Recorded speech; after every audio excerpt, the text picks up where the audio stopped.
The widow looked lost in the Taken! storm until the Don't cowboy leave lifted her me! children into his saddle. Stay Wild with me. West horizon I'll get you romance. across. The widow looked lost in the storm long before anyone saw her face. Winter had arrived early on the plains, the kind that did not ask permission. Snow came sideways, sharp as ground glass, driven by a north wind that scraped the land down to its bones. The horizon had vanished hours ago, swallowed by white and gray, leaving only motion and cold. Even the fence posts bowed their heads. Even the cattle had learned to kneel. She stood where the trail thinned into nothing, a dark figure wrapped in too little cloth, holding one child against her chest while the other clung to her skirts with numb fingers. Her shawl snapped like a torn flag. Her boots were wrong for this kind of weather, city leather, cracked and soaked through. Each step she took sank and slipped, as if the earth itself wanted her to lie down and stay. The children did not cry anymore. Crying had taken too much warmth. She did not know how long she had been walking. Time dissolved in storms like this. Minutes became guesses. Miles turned into prayers. Somewhere behind her was a burned-out homestead, a shallow grave marked by a stone too small to matter, and a marriage that had ended with a cough and blood in the snow. Somewhere ahead, if ahead still existed, was rumor. A town, a name spoken once by a passing trader. Red Willow Crossing. Shelter. People. But Winter had no respect for rumors. Her knees buckled just once. That was all the storm needed. She dropped to one knee, the child in her arms stirring weakly. The other one slipped, fell into the snow, and did not rise right away. Fear finally broke through the numbness. "No," she whispered, her voice shredded by the wind. "No, no." She forced herself up, scooping the smaller child back against her, tugging the older one upright. The boy's lashes were white with frost. His lips had gone blue, the color of ink left too long in water. She pressed her forehead to his, breathing warmth into him that she did not have to spare. That was when the sound came. Not thunder, not wind, hooves. At first she thought it was another trick of the storm. Winter made liars of the senses. But then it came again, steady, deliberate, closer. A horse trained to move through bad weather. A rider who knew how to lean into wind instead of fighting it. She turned, shielding her eyes with one shaking hand. Out of the white came a shape, tall in the saddle, coat dark, hat pulled low.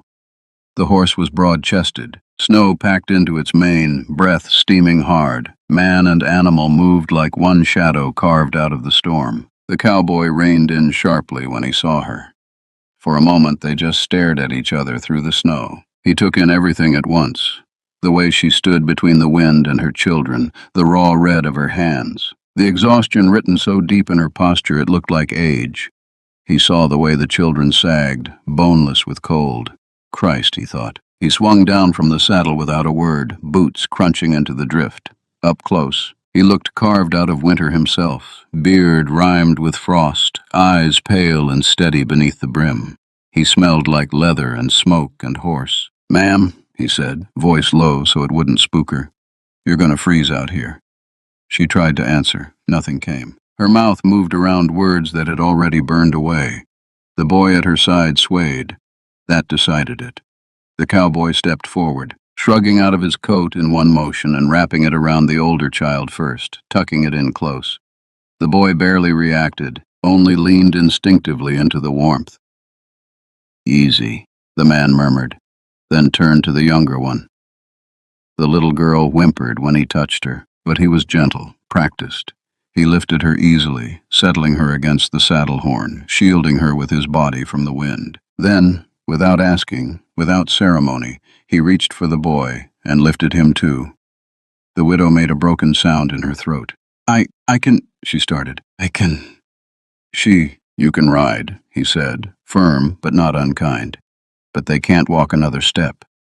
He set the children into the saddle in front of him, arranging them like precious cargo, his arms a living fence around them. The horse shifted but did not protest. This was not the first time it had carried more than one soul through trouble. Only then did he look at her again. "You got a name?" he asked. She shook her head, not because she didn't have one, but because it felt too heavy to give. "That's fine," he said.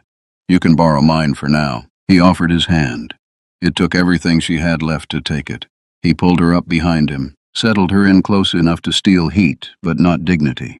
The horse turned into the wind, muscles bunching, and started forward. The storm tried to swallow them whole. The ride blurred into fragments, her cheek pressed against the cowboy's back, the steady rise and fall of his breath, the way he leaned to block the worst of the wind. The children stirred sometimes, murmured half-formed dreams. Snow crept into every seam, every fold, but the man did not slow.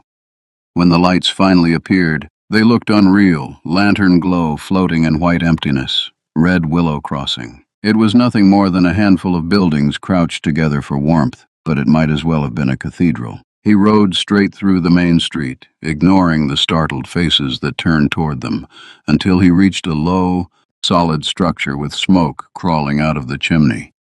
He dismounted and lifted the children down again, this time handing them to waiting arms that seemed to appear out of nowhere.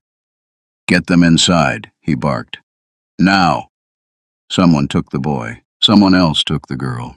The widow stood swaying, suddenly without weight to hold her upright. The cowboy caught her before she fell. Inside, the world changed. Heat, firelight, the smell of stew and wet wool, voices murmuring low, urgent. Someone pressed a tin cup into her hands. Someone else wrapped a blanket around her shoulders. She sat on a bench by the wall, watching strangers work over her children like they mattered. Tears came then, silent, unstoppable, soaking into the borrowed blanket. The cowboy stood off to the side, shrugging snow from his hat, his coat hanging over the back of a chair where the boy slept under it now, breathing easier. When the worst of the storm noise faded, he approached her again. "They'll be all right," he said. "Cold, but alive." She looked up at him, really looked this time. There was no softness in him, not on the surface. He was winter-shaped, like the land, but his hands, those hands that had lifted her children into the saddle, had known exactly how much pressure to use. "My husband died last month," she said suddenly, the words spilling without permission. "Fever. I tried to get him help. Tried." The cowboy nodded once. He did not say he was sorry. Out here, apologies were thin things. "You can stay," he said instead. "Storm's not done yet." "And after?" she asked. He held her gaze, something unreadable passing through his eyes. "After," he said, "we'll see what the horizon looks like." Outside, the wind howled its anger into the night. Inside, for the first time since winter took everything from her, the widow did not feel lost. The storm stayed 3 days. It clawed at Red Willow Crossing without mercy, piling snow against doors, rattling shutters, daring anyone to step outside and argue. The sky remained a dull iron gray, low and pressing, as if winter itself had leaned an elbow on the town and decided to wait. Inside the boarding house, time slowed to the rhythm of breathing and firewood. The widow learned the sounds of survival again, the crack and sigh of logs splitting in the hearth, the soft scrape of spoons against bowls, the shallow, uneven breathing of her son as he slept, bundled in borrowed quilts, the faint whimper of her daughter when dreams turned cold. She did not sleep much. When she closed her eyes, the storm came back, endless white, her husband's face slick with sweat, the way the boy had almost fallen and not risen. Sleep felt like something she could not afford. On the second night, the cowboy returned. He did not knock. He pushed the door open with his shoulder, stamping snow from his boots, carrying the cold in with him like a second coat. Heads turned. A few men nodded. Someone muttered his name. Eli Mercer, with the casual respect reserved for those who had buried trouble instead of running from it. He saw her immediately. She sat by the fire, her daughter curled in her lap, fingers knotted in the edge of the blanket. The boy slept on the bench beside her, his color better now, chest rising steady. Eli removed his hat. "How are they?" he asked. She stood too fast, the motion betraying her nerves. "They're alive," she said, "because of you." He shrugged, uncomfortable with gratitude. Storm would have taken them otherwise. Didn't feel right letting that happen. She studied him, the way women learned to study men after the world broke once already, watching for sharp edges, for promises that cut. He was not handsome in a polished way. His face bore old lines, sun and wind carved deep, but his eyes were clear, and they did not roam. "My name is Clara," she said finally. "Clara Whitmore." He nodded, committing it to memory. "Eli." He crouched near the fire, warming his hands. The flames threw shadows across his face, made him look older, then younger, then something harder to name.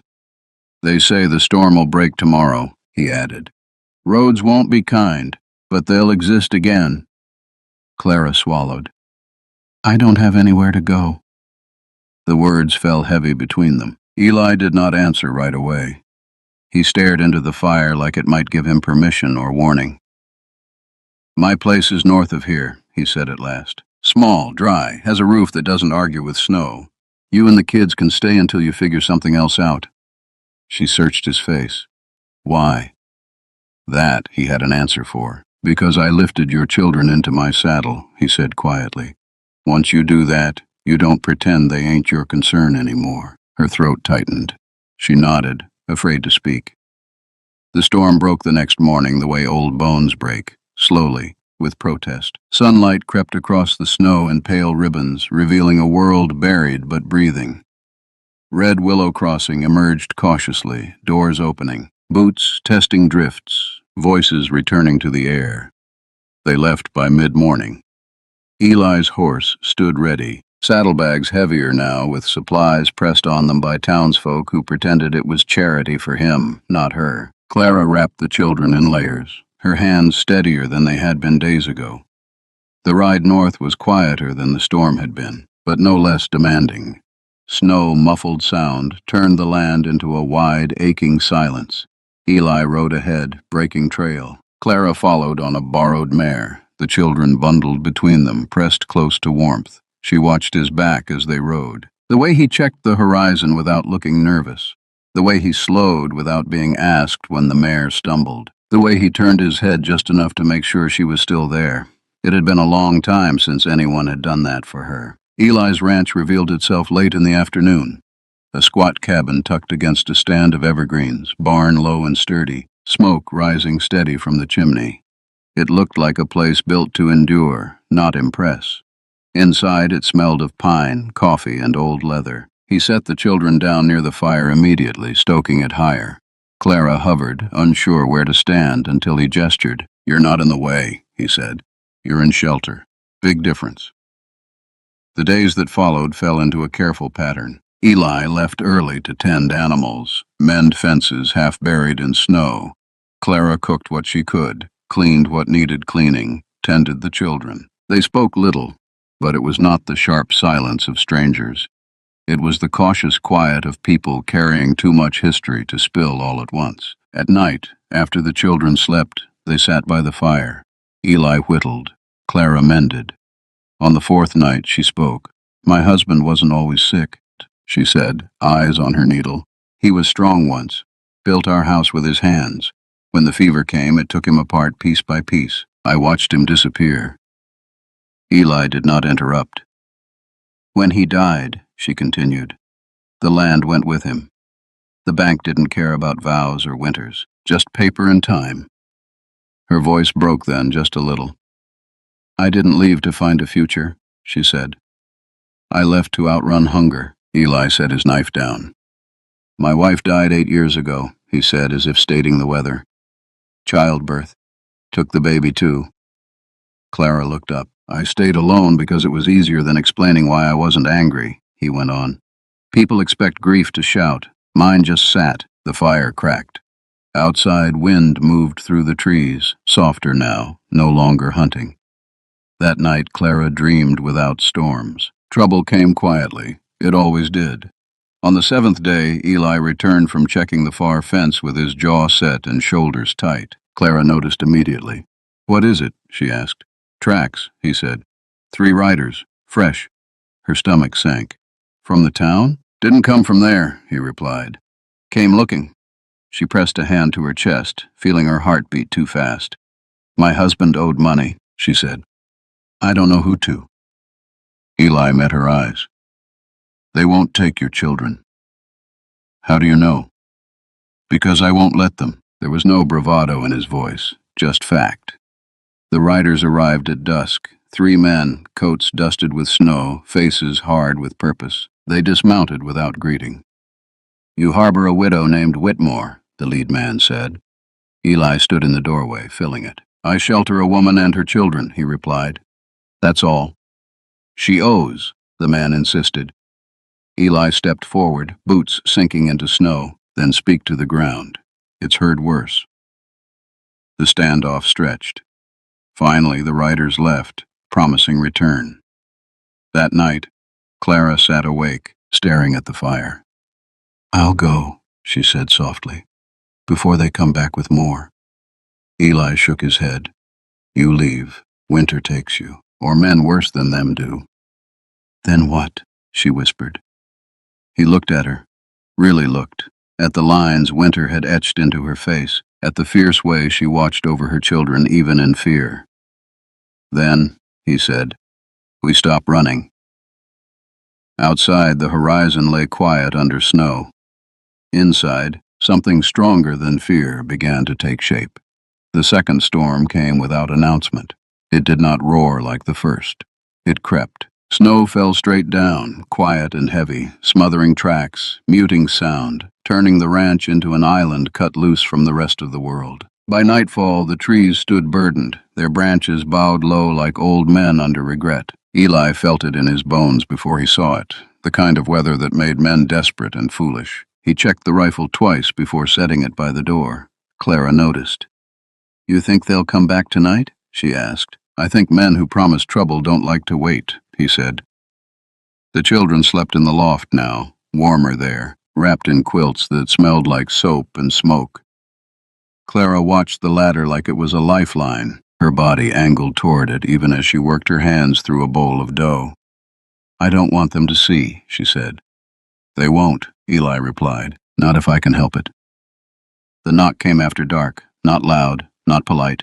3 sharp raps, wood on wood, a demand. Eli opened the door before the sound finished echoing. The same 3 men stood there, snow dusting their shoulders. Behind them, 2 more shapes shifted in the gray, reinforcements, just in case. We said we'd return, the lead man said. I remember, Eli replied. You gonna keep standing in our way? Eli stepped outside, pulling the door shut behind him. Clara's breath caught. The cold rushed in around him, the night swallowing sound. Snowflakes clung to his beard as he faced them, one man against many, the ranch at his back. She's paid enough, Eli said.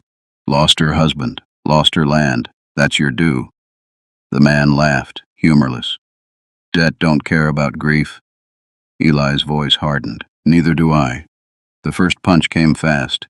Eli took it across the jaw, staggered, tasted blood. He swung back without thinking, knuckles cracking against bone. Someone grabbed him from behind. Another blow landed in his ribs, knocking the air from his lungs. Inside, Clara heard it all. She did not scream. She moved. She climbed the ladder in silence, shook the children awake just enough to guide them down the back stairs, into the lean-to where the old root cellar yawned open beneath snow and shadow. Stay, she whispered, pushing them inside. No matter what you hear. She shut the door and turned back toward the house, heart hammering. Outside, Eli fell to one knee, breath ragged. He looked up through snow and pain and saw Clara standing in the doorway. No, he shouted. She raised the rifle.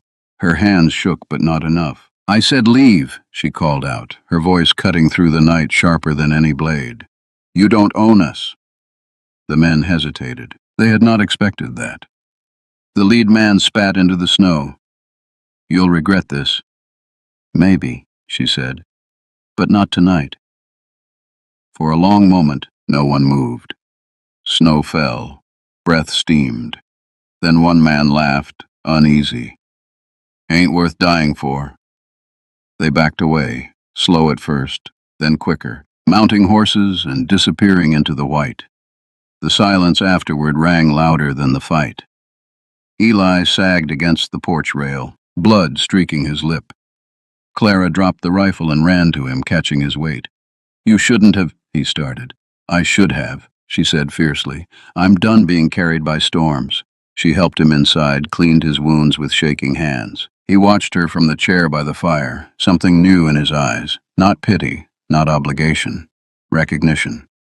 That night, when the children were asleep again and the fire burned low, Eli spoke.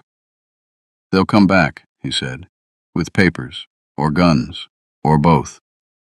Clara nodded. "Then we won't be here." He frowned. "Winter won't let you travel far." She met his gaze, steady. "I wasn't thinking of far. I was thinking of together."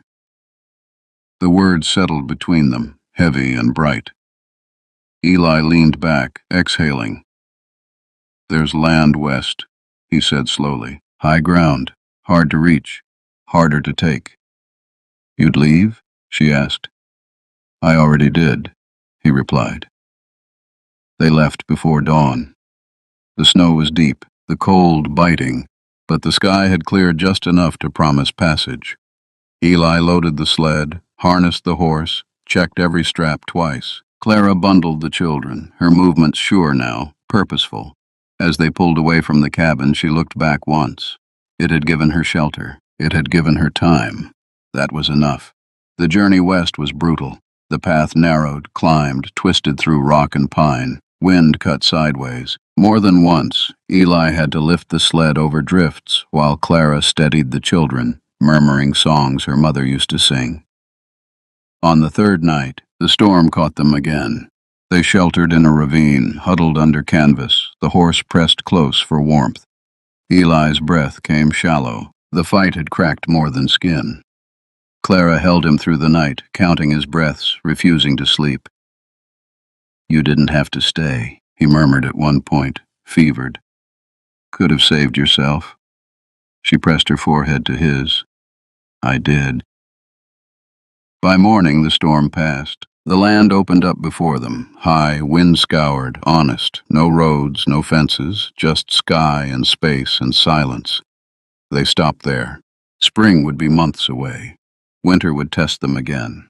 But as Eli built a fire and Clara unpacked what little they had left, the children laughing softly as they slid in the snow, something inside her loosened.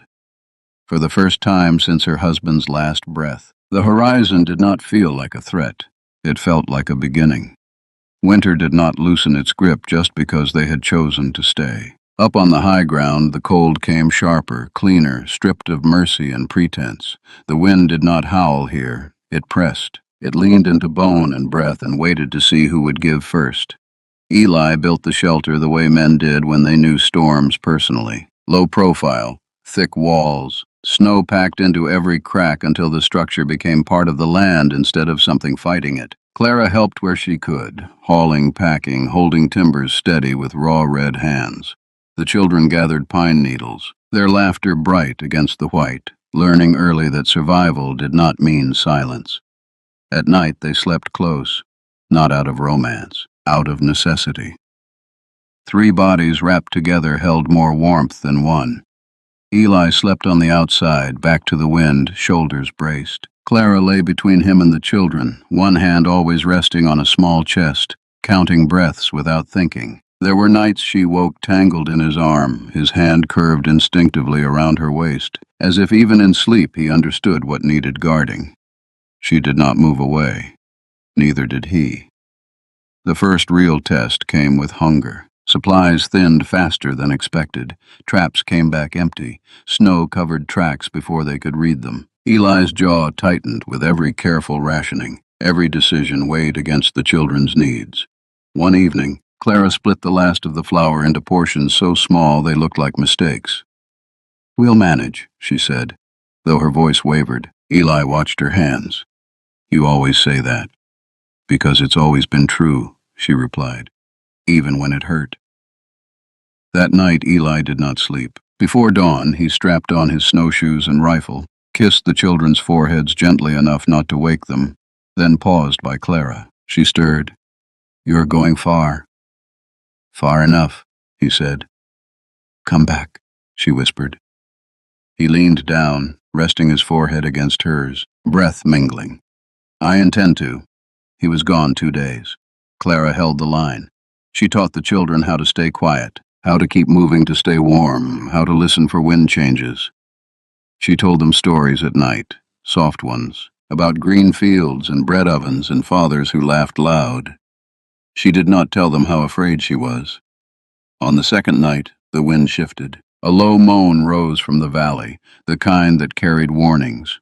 Clara felt it before she heard it, the prickle along her spine, the way silence tightened. She barred the door. When the knock came, it was not human. A heavy thud, scraping, breath, wolves. She pressed the children behind her, gripping the rifle Eli had left behind. The wolves circled, testing, their shapes moving at the edge of firelight. Hunger had driven them higher, closer to human hope. "Go on," she whispered, not knowing if they understood fear the way she did. One lunged at the door. Wood shuddered. She fired once. The sound cracked the night open. The wolves scattered, howls fading into distance. Clara sank to the floor, heart pounding so hard it hurt. Eli returned at dawn on the third day, hauling a deer behind him, face gaunt, eyes sharp with exhaustion. He froze when he saw the marks on the door. "What happened?" he asked. She told him, simply, honestly. He listened, jaw clenched, then set the meat down and pulled her into his arms without asking. For a long moment, neither of them spoke. "You held," he said finally. "So did you," she replied. That night, after the children ate until sleep claimed them, Eli sat across from Clara by the fire. "I don't know what this is," he said slowly, "but I know I don't want to lose it." Her heart kicked hard against her ribs. "I buried a husband," she said. "I don't know how to love without fear anymore." Eli nodded. "I don't know how to love without silence." They looked at each other, the fire breathing between them. "Maybe," Clara said softly. "We don't rush." "Maybe," Eli agreed. "We just stay." The next weeks shaped them. Winter carved routine into their days, gathering, mending, surviving. And in that repetition, something gentler grew. Eli laughed more, quiet chuckles that surprised even him. Clara sang while she worked, low and steady, a sound that warmed the shelter more than fire. The children flourished in the strange way children always did, finding games in hardship, joy in small victories. They called Eli by his name now, not with hesitation, but with certainty. One evening, as snow fell thick and slow, Clara watched Eli teach her son how to carve a whistle from bone. His patience struck her harder than any blow ever had. "You're good with them," she said. He shrugged. "They deserve someone steady." "So do you," she replied before she could stop herself. He looked up then, eyes searching her face. That night, they crossed the line neither had named. It was quiet, careful, the kind of closeness built from trust instead of hunger. When Eli touched her, it was as if he were asking permission from every scar she carried. When Clara held him, it was with the understanding that grief did not vanish just because warmth returned. Afterward, they lay listening to the wind. "This doesn't fix everything," she said. "No," he agreed, "but it's real." Trouble found them again near the end of winter. Tracks, this time fewer, smarter. Eli saw them at dusk and did not hide it. "They found us," Clara said. "Maybe," he replied. "Or maybe winter just hasn't finished deciding." They prepared anyway.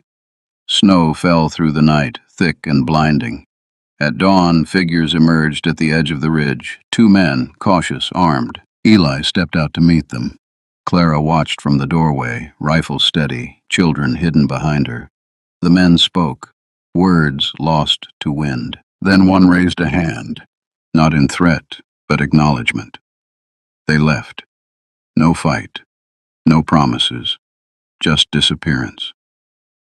Eli returned slowly, tension easing from his shoulders. "They won't come back," he said. "Too much effort, too little reward." Clara exhaled, a breath she felt she had been holding since the storm weeks ago. That night, as the fire burned low and the sky cleared, Stars, sharp as ice. Eli took her hand. "When spring comes," he said, "we build something proper." She squeezed his fingers. Together. Winter had not been kind, but it had been honest, and in that honesty, they had found something worth keeping. Spring arrived the way forgiveness did, slow, uncertain, and hard-earned. It did not burst into color. It seeped. Snow thinned, then retreated, leaving the earth dark and wet beneath. Ice loosened its grip on the stream, water running again with a sound Clara had almost forgotten. The air softened. The wind changed its voice. Eli noticed it first in the mornings. He stepped outside one dawn and smelled soil instead of iron. He stood there a long moment, breathing, like a man making sure something was real before trusting it. Clara joined him, shawl wrapped tight, her breath pale in the early light. "It's breaking," she said.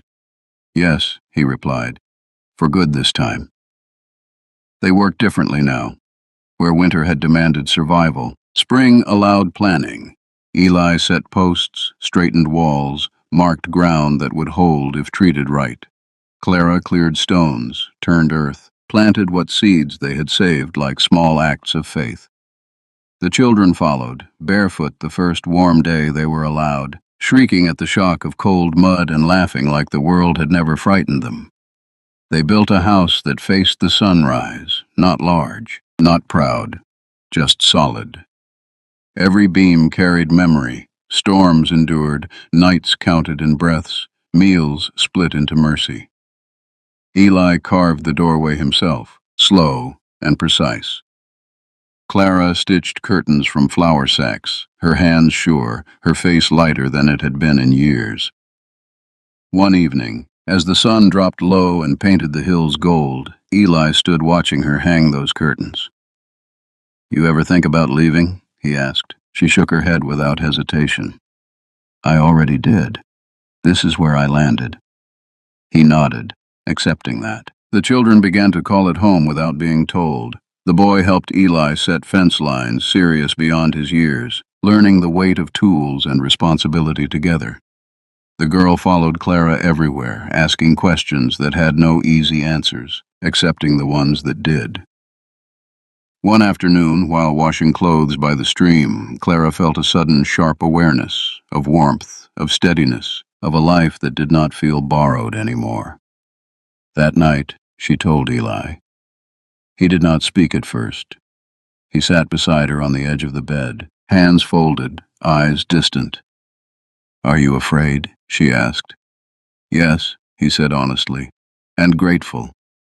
He reached for her hand, pressed it to his chest. "I don't know how to be careful with joy," he added. She smiled softly. "We'll learn." Summer found them rooted. Grass climbed the hills. The stream sang loud and clear. Their garden pushed green through stubborn ground, each leaf a small victory. Word traveled slowly, as it always did, but no trouble followed it. Those who passed by saw a man and a woman working land that did not invite questions. Once a rider stopped, just one, curious. Eli stood tall. Clara stood beside him, unflinching, her children behind her. The rider looked, nodded once, and moved on. That night, Eli built a fire larger than necessary. "Habit," he said when Clara raised an eyebrow. She leaned into him. "Some habits keep us alive." Late that summer, they stood together at the edge of the property, watching the children race fireflies in the dusk. "I never thought I'd get this," Clara said quietly. "After everything." Eli's arm slid around her shoulders, natural now, unquestioned. "Neither did I." They married in early autumn. No preacher, no paper, just witnesses enough. The sky was clear, the air crisp. Eli spoke first, voice steady. Clara followed, her words simple, strong. They promised nothing they could not give. The children stood between them, hands linked. Winter returned, as it always did. But it came differently this time. The house held. The fire burned steady. Laughter lived there now, loud enough to push shadows back into corners. Eli watched snow fall through the window and did not feel hunted by it anymore. One night, during a storm that rattled the roof but did not threaten it, Clara sat sewing by lamplight while Eli rocked the cradle built from leftover wood. The baby slept, breath soft and sure. "You remember the first storm?" Clara asked. He smiled faintly. "Hard to forget. You lifted my children into your saddle," she said. "I think that was the moment everything changed." Eli looked down at the sleeping child, then back at her. "I think winter was watching," he said, "waiting to see who we'd be." Outside, the wind roared, wild and endless. Inside, the widow who had once been lost in the storm sat whole, her family gathered close, the horizon no longer something to chase but something to wake up to. And when morning came, it found them still standing.